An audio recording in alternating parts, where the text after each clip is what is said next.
morning guys! So, welcome sa aking channel. So, ngayon ay mag-a-update na po ako.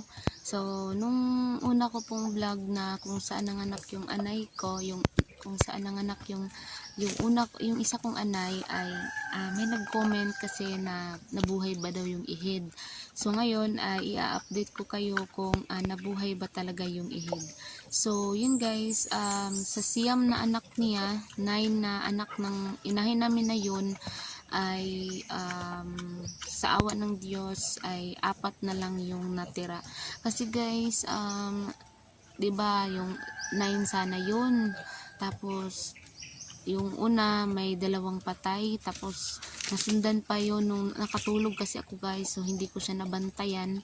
Habang nagbabantay ako, nakatulog ako, hindi ko na malaya na ano na pala siya, naipit na pala dun habang nagdidi siya. So ngayon ay healthy naman itong 4 na lalaking biik. So ayun, ipagpakita ko na sila sa inyo guys. Ito na, mga malalakas naman sila guys. At ito na yung inahin. Ito yung inahin, napakadumi yun. At ito na yung mga biik. Ayun, 4 sila guys, 4 na lang. Yung malaki dyan guys, sayang nga, namatay nga lang. Yung yan, di ba, may itim. Ito yung pinakamalaki talaga sa lahat. At itong yung ihid, ayun na po yung ihid, na buhay naman siya sa awa ng Diyos. At saka napaka malusog. Yung isa, yung bago lang namatay guys, bago sila mag 1 month, hindi ko naman alam kung anong dahilan bakit siya namatay. Kasi napakalusog. Mas malaki pa nga dyan, mas malaki pa dito. Mas malaki pa sa yung yan. So yun guys, 4 lang sila. So, malaya silang takbo-takbo yun. Dik.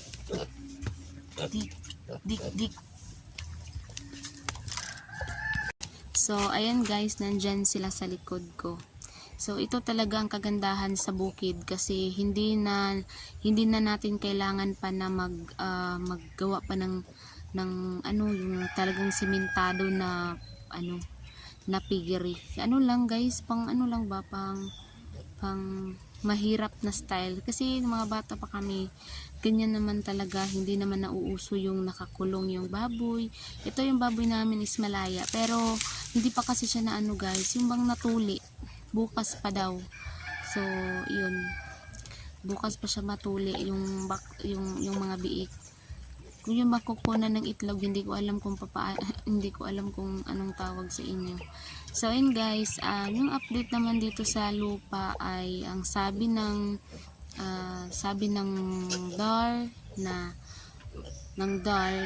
hangga't hindi kami babayaran ng may-ari ay hindi daw kami aalis. Pero yung karapatan na yung gustong-gusto ng may-ari na yung uncle ko na yung pag-harvest ng niyog ay talagang nagtagumpay po yung may-ari. So yun, hindi na lang kami naghihintay na lang kami kung sa awa ng Diyos hindi pa naman nila kami pinuntahan dito para yun i-demolish na. So yun. Kaya hanggat hindi pa kami tuluyang pinapalis, dito na lang muna kami hanggat hindi pa din kami nakapagpatayo ng kubo doon sa aming nabiling lupa. So yun lamang guys. So update ko na naman kayo sa susunod.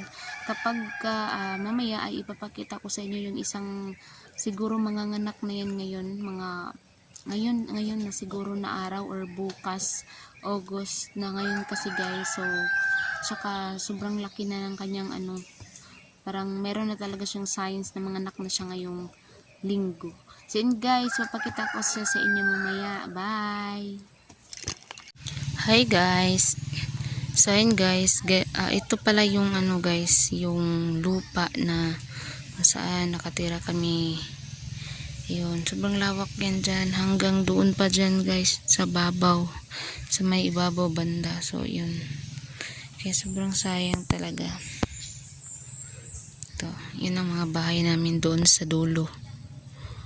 Ayan doon ang mga bahay namin sa dulo. At saka, totoo guys, sobrang talaga. napakalawak ng lupain dito. Ayun. So, yun din ang mga mais ni Papa. Ayun. Mga maisan yan dyan, hanggang dyan. Hanggang doon sa ibabaw. Ito guys, oh, isa pang baboy.